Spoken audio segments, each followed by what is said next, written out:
اللہ الرحمن الرحیم۔ دیکھیے کہ آپ قرآن مجید کی سورہ بقرہ کے اس حصے کا مطالعہ کر رہے ہیں کہ جس میں اب یہ قدیم امت مسلمہ یعنی بنی اسرائیل پر ان کے کیا کیا ایٹیٹیوڈ رہے ہیں اس کی ڈیٹیل آپ پڑھ چکے ہیں۔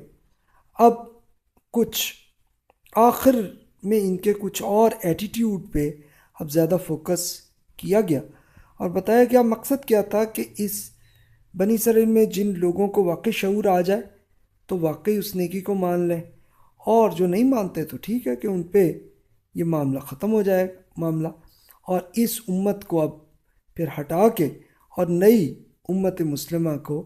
کی اپوائنٹمنٹ بھی ہو جائے گی۔ تو یہ اصل میں یہ احکامات 40 to 123 یہ بنی اسرائیل کی ان کے ایٹیٹیوڈ اور ان کے سوالات کے جوابات وہ اس میں آتے ہیں۔ ہسٹری کو آپ پڑھ چکے ہیں کہ ان میں ان کے ساتھ کیا معاملہ ہوا۔ تو اب اس کی جو پوری اپوائنٹمنٹ جو کی گئی تھی بنی اسرائیل کو، اس کی اب ریٹائرمنٹ کا معاملہ ان کو ختم بھی کرنا ہی اگلی آیات میں آگے چلے گا۔ تو ابھی ہم وہی کنٹینیو کر رہے ہیں کہ اب تک جو آپ نے پڑھا تھا اس کا آپ مطالعہ کر چکے ہیں پچھلے لیکچرز میں۔ اب دیکھتے ہیں کہ اب یہ خاص طور پہ صحابہ کرام رضی اللہ عنہم پر بنی اسرائیل کے بارے میں ایک یہ کچھ تنبیہ کی گئی۔ اچھا، صحابہ کرام رضی اللہ عنہم جو خاص طور پہ مدینہ منورہ کے رہنے والے تھے، انصار جنہیں کہتے ہیں، تو وہ متاثر تھے بنی اسرائیل کے بڑے جدی انبیاء کرام علیہ السلام پہ ایمان لانے والے لوگ ہیں، تو یہ بڑے اچھے لوگ ہوں گے، تو یہ سمجھتے تھے ان کے ساتھ ان کے معاملات چلتے تھے بڑے عرصے تک، کئی تقریباً 100 سال سے وہ ان کے ساتھ تھے رہتے تھے۔ تو اللہ تعالیٰ نے ان کو بھی بتا دیا کہ جناب جس کو آپ بڑے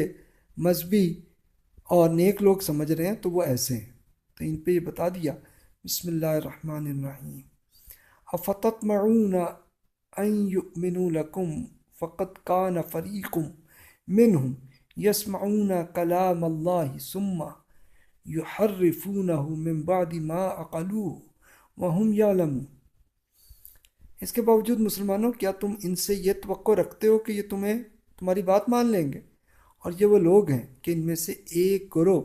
اللہ کا کلام سنتا ہے اور اسے اچھی طرح سمجھ لینے کے بعد جانتے بوجھتے اس میں تحریف ڈسٹورشن کرتا ہے۔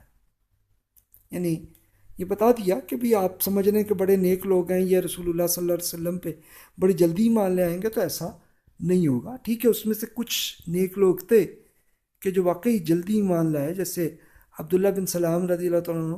جو بہت بڑے اسکالر تھے تورات کے، وہی مان لے آئے۔ تو کچھ ہیں لیکن چند لوگ ہیں، میجورٹی اور ان کے عام جو لیڈرز ہیں وہ ایسے نہیں ہیں۔ تو وہ تحریف کرتے ہیں کہ اس میں اللہ تعالیٰ کی تورات میں جو احکامات تھے اسی میں کچھ نہ کچھ توڑ مروڑ کے کچھ نہ کچھ چینج کرنے کی کرتے ہیں۔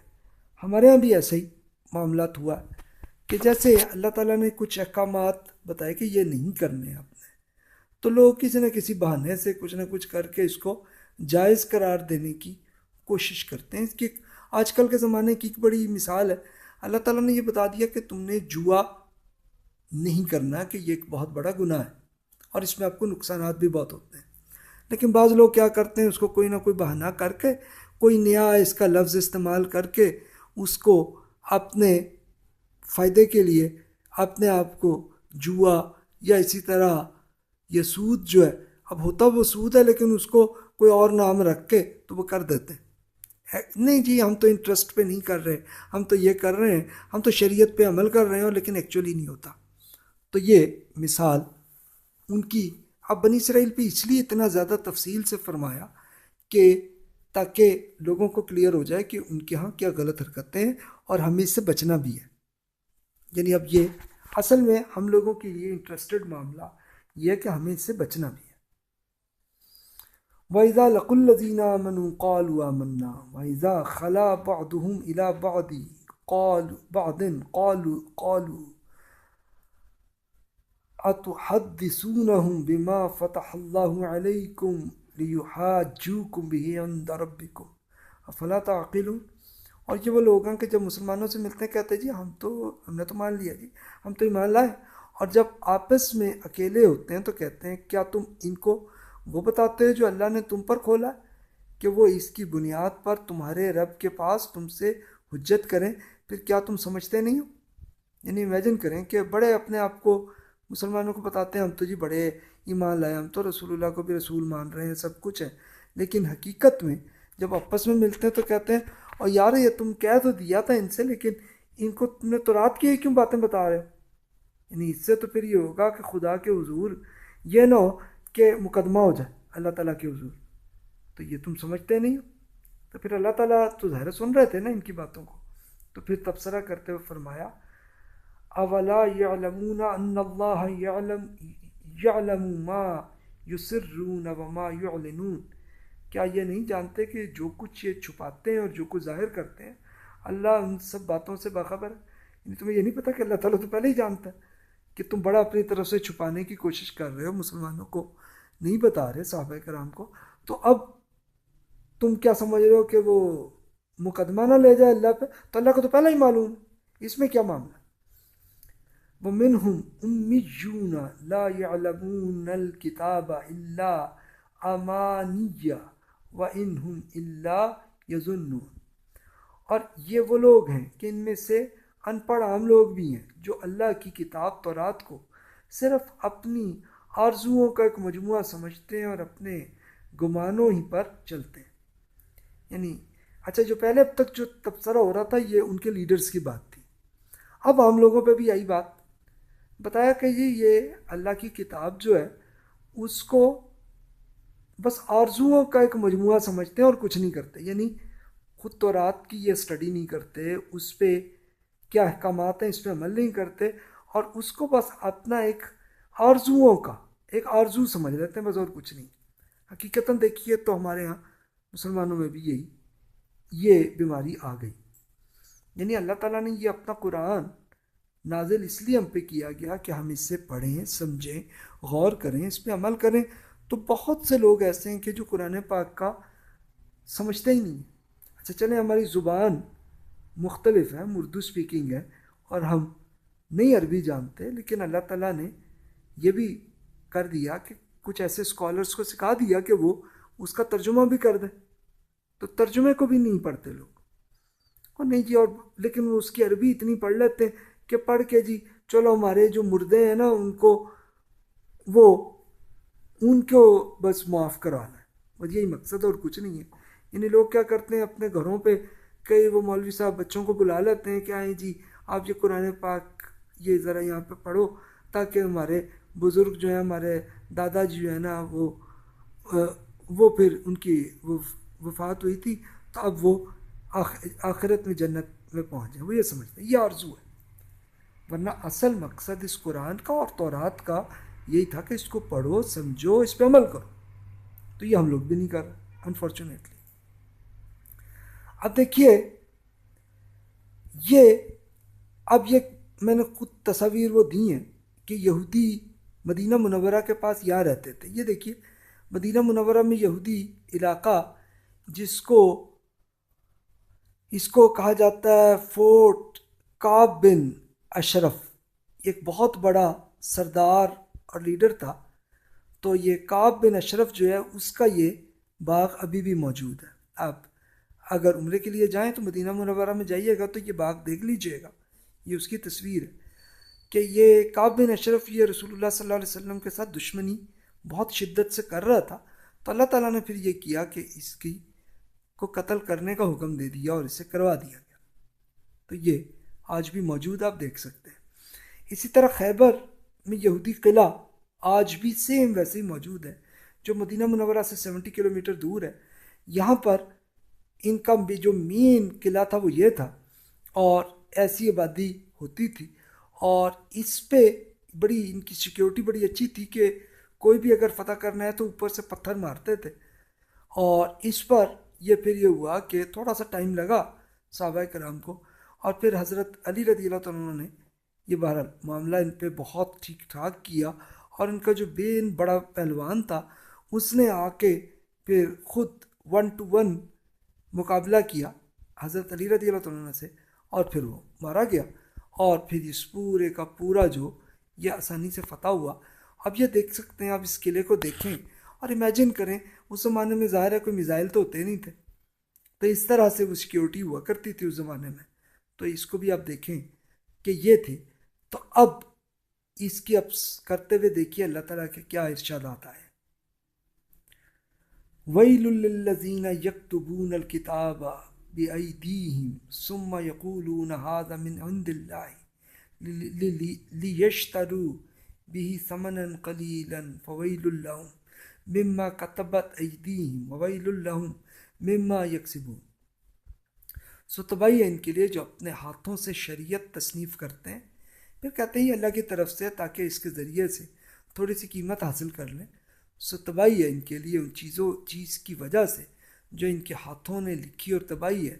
ان کے لیے جو اس چیز کی وجہ سے جو اس کے ذریعے سے وہ کماتے ہیں۔ یعنی اب یہ ان کے جو مذہبی لیڈرز وہ کیا کرتے رہے کہ خود اپنی طرف سے کچھ فتویٰ لکھ دیا اور کہنا جی یہ شریعت کا حکم ہے، تو لوگ کرتے، اچھا اس کے ذریعے پھر کیا کرتے، لوگوں سے قیمت بھی حاصل کر لیتے، پیسوں کی شکل میں بھی، اور سائیکولوجیکلی ان کو اپنا نفسیاتی غلام بنا کے بھی، تو یہ کرتے تھے وہ۔ تو اللہ تعالیٰ نے تبصرہ بھی کر دیا کہ کیسی تباہی ہے، اور انفارچونیٹلی ہمارے ہاں بھی بہت سے مذہبی لیڈرز نے ایسی حرکتیں شروع کی ہوئی ہیں۔ میں کسی کا نام نہیں دیتا، بس آپ خود انالیسس کر لیجئے کہ وہ کیسے طریقے سے لوگوں کو اپنے فتوے کو شریعت کا حکم قرار دیتے ہیں، نہ کہ شریعت صرف وہی ہے جو اللہ تعالیٰ نے اپنے قرآن میں دی ہے یا رسول اللہ صلی اللہ علیہ وآلہ وسلم نے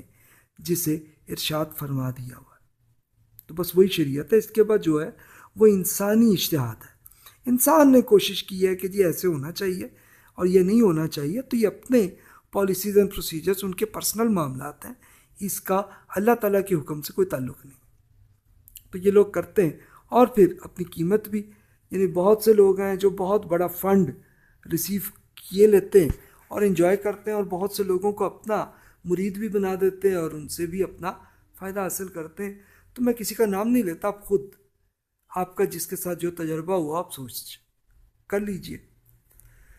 پھر فرمایا اللہ تعالیٰ نے اس پہ کیا تبصرہ فرمایا، وَقَالُوا لَن تَمَسَّنَا النَّارُ إِلَّا أَيَّامًا مَعْدُودَةً قُلْ اتَّخَذْتُمْ عِندَ اللَّهِ عَهْدًا فَلَن يُخْلِفَ اللَّهُ عَهْدَهُ أَمْ تَقُولُونَ عَلَى اللَّهِ مَا لَا تَعْلَمُونَ۔ اور یہ وہ لوگ ہیں کہ انہوں نے دعویٰ کیا ہے کہ دوزخ کی آگ ہمیں ہرگز نہ چھوئے گی۔ ہاں، گنتی کے چند دنوں کی تکلیف البتہ ہو سکتی ہے۔ ان سے پوچھو کیا اللہ سے تم نے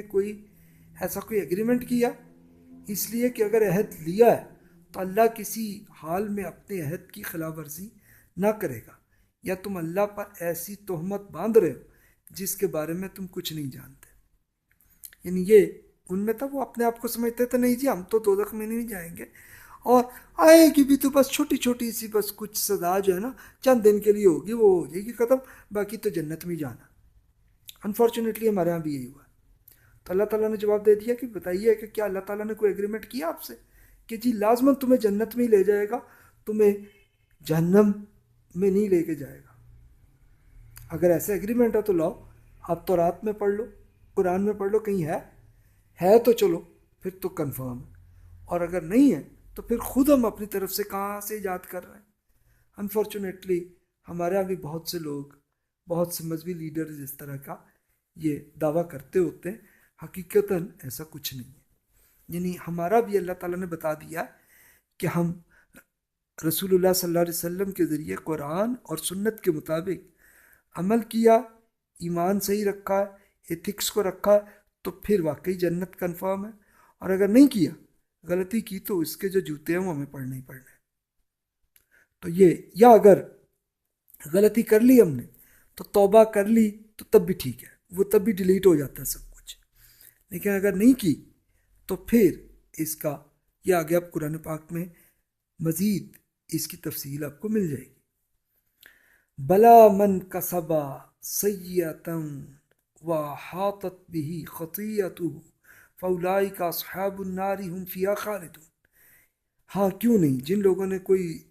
برائی کمائی ہے اور ان کے گناہ نے انہیں پوری طرح گھیر لیا ہے، وہی دوزخ کے لوگ ہیں، اس میں ہمیشہ رہیں گے۔ یہ بتا دیا کہ دوزخ اور جہنم کے وہ لوگ ہیں کہ جو اس میں ہمیشہ رہیں گے، کہ جنہوں نے برائی کو